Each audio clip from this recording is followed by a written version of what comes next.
नमस्ते दोस्तों, मैं आपका स्वागत करता हूं हिस्टोरिकल इंडिया के आधिकारिक यूट्यूब चैनल पर। सम्राट अशोक मौर्य राजवंश के सबसे शक्तिशाली तीसरे शासक थे। भारत के इतिहास में उन्हें एक शूरवीर और महान शासक के रूप में गिना जाता है। सम्राट अशोक, जिसे अशोक महान भी कहते हैं, उनका शासनकाल 268 से 232 ईसा पूर्व माना जाता है। सम्राट अशोक के समय में भारत एक अखंड भारत था। उन्होंने पूरे भारत पर अखंड शासन किया और अपने राज्य को सुदूर तक फैलाया। उनके समय में मौर्य साम्राज्य का विस्तार वर्तमान परिदृश्य में देखें तो पाकिस्तान, बांग्लादेश, अफगानिस्तान और ईरान तक फैला था। उन्हें अपने देश में शिलालेखों, पिलरों और स्तंभों के निर्माण के लिए भी जाना जाता है। हमारे देश भारत का राष्ट्रीय चिन्ह में अशोक द्वारा निर्मित सारनाथ के स्तंभ से लिया गया है। अशोक को अपनी सैन्य विजय के लिए जाना जाता है। कलिंग युद्ध में अपने सैन्य अभियानों के कारण हुए रक्तपात और पीड़ा को देखकर उनका हृदय परिवर्तित हो गया। उन्होंने बौद्ध धर्म अपना लिया और बौद्ध धर्म का प्रबल समर्थक बन गए। बौद्ध धर्म के प्रचार के लिए उन्होंने अपने पुत्र और बेटी को दूसरे देश तक भेजा।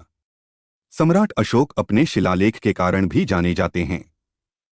मौर्य साम्राज्य के इतिहास के संबंध में इस शिलालेखों से कई अहम जानकारी मिलती है। आइए जानते हैं सम्राट अशोक के जीवन परिचय तथा सम्राट अशोक की मृत्यु कैसे हुई।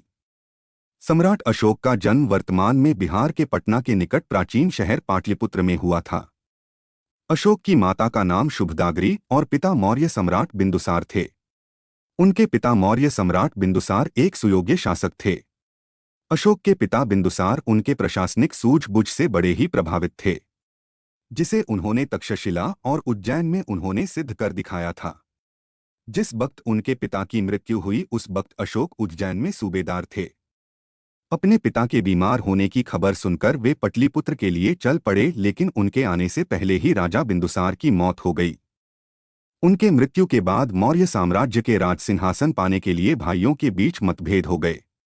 मौर्य साम्राज्य के सत्ता को लेकर करीब 2 वर्ष तक अशोक और उनके सौतेले भाइयों की लड़ाई, जिसमें अशोक विजयी हुआ। उनके समय में पाकिस्तान, नेपाल, बांग्लादेश, म्यांमार उनके साम्राज्य का हिस्सा था। इतना ही नहीं, उन्होंने अपना साम्राज्य अफगानिस्तान, ईरान और इराक तक फैलाया। कलिंग की लड़ाई में अशोक की सेना के द्वारा करीब 1 लाख से अधिक लोगों को मौत के घाट उतार दिया गया। चारों ओर चीख पुकार, दूर तक बिखरे लाशों की ढेर, रक्तपात को देखकर उनके दिमाग पर बड़ा ही गहरा प्रभाव पड़ा।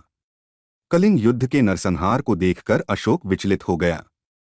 परिणाम स्वरूप उन्होंने शस्त्र त्याग कर बौद्ध धर्म स्वीकार कर लिया।